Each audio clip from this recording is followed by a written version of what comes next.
All right, students, welcome to this new module. It's going to look similar to the previous module. It has the same title, Early 20th Century, but this time we're talking about part 2. And I want you to imagine a time after World War I, because that's what you talked about last week. So today we're going to talk about that time after World War I. After the Spanish flu, after the war, people come back to the United States and they are ready to just take a breath and feel relaxed and peacetime. And for a long time, there is a general prosperity, which means there's good fortune and wealth. Everyone's feeling fine, especially because there are new goods to start buying. They get excited about the spread of electricity. There's new products like toasters, refrigerators, vacuum cleaners, and washing machines. Imagine a time without that. So all of a sudden, these new products are being available, and it's going to save families a lot of time and improve their life. This was a very exciting time.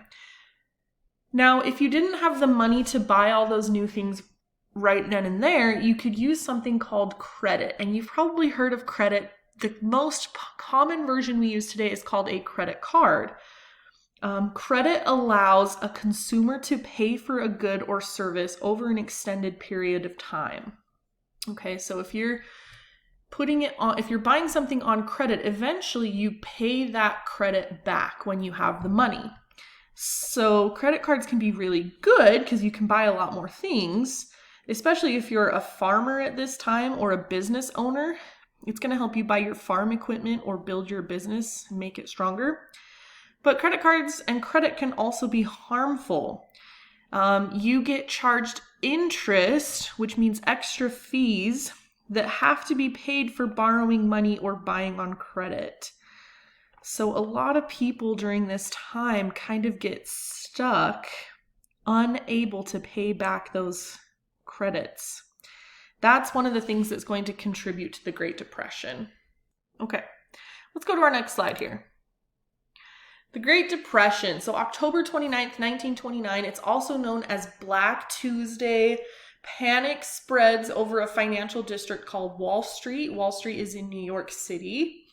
A lot of people lose their money overnight, which causes people in Utah and all over the country to feel gloom and fear because they lost everything, their jobs, savings, and homes.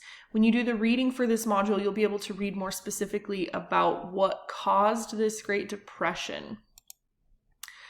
Please pay attention to the vocabulary words. They're going to come up a lot in the reading and your quiz and assignment. Bankrupt, depression, unemployment rate. You'll see this example here of someone holding a sign that says looking for a job. The unemployment rate is the percentage of people without a job. Families in Utah suffer. They suddenly find themselves without places to live because they can't afford their homes. So a lot of people start moving in with their relatives. Fathers and children as young as 13 left home to hunt for work. So you can see that exemplified in this picture over here. Read their signs. Pay attention. It's like they're wearing a resume. Please hire us. We're good people. We just need a job. Groups work together to give aid. So city governments open storehouses for food and clothing and bedding. The Boy Scouts go around and collect flour, sugar, potatoes, and cereal for all the storehouses. And of course, the American Red Cross collected and passed out food, which was really helpful for a lot of families. This next part introduces World War II. And again, you're going to get more information in the reading in this section. These are just kind of the bullet points, the highlights of what happened.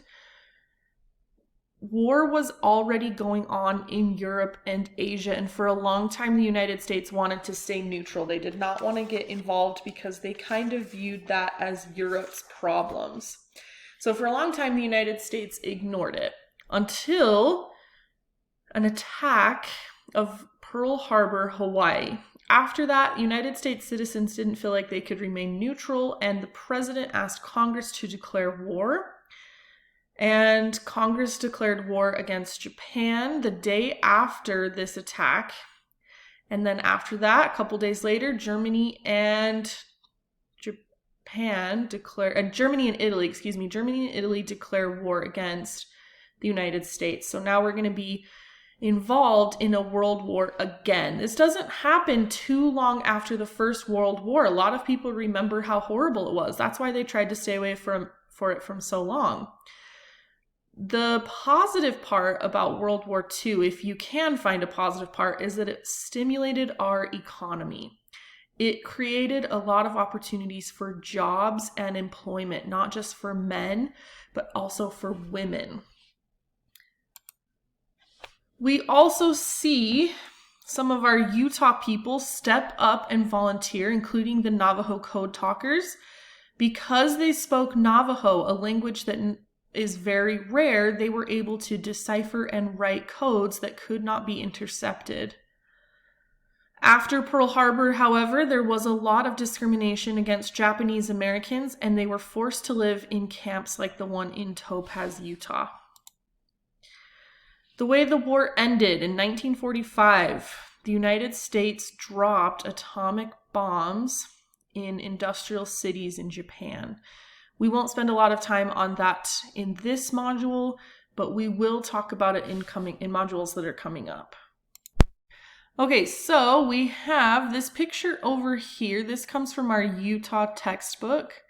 You'll notice this is a family during the Great Depression. What does the weather look like outside? Now I know it's black and white, so study it for a moment.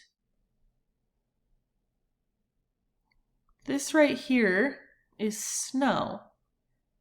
Look at these families. What are they wearing? These are families that were living in Utah's mountain mining camps, and they were hit hard by the Great Depression. What signs of poverty are obvious in this photograph? Do you notice the clothing they're wearing? Look at their homes behind them. There was a Great Depression saying that says, use it up, wear it out, make it do, or do without, and that's exactly what they had to do. If they couldn't afford it, they went without. This represents the place in Utah. Topaz was a city where a lot of Japanese Americans were forced to go and live after World War II. Utah was a great place to help the war efforts. There were a lot of places you could go and help build airplanes and parts to send over to troops fighting in the war. That's where you get like Rosie the Riveter that says, we can do it. So I want you to check your understanding. Think about the following questions. What happened at Pearl Harbor in 1941?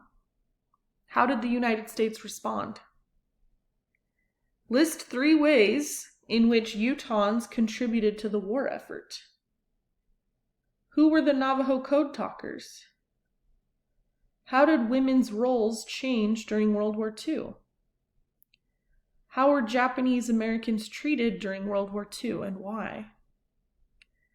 And finally, how did the war affect Utah's economic development? Those are just some questions to think about. I'm going to end this video here. If you have any questions about these slides, please email me or call me.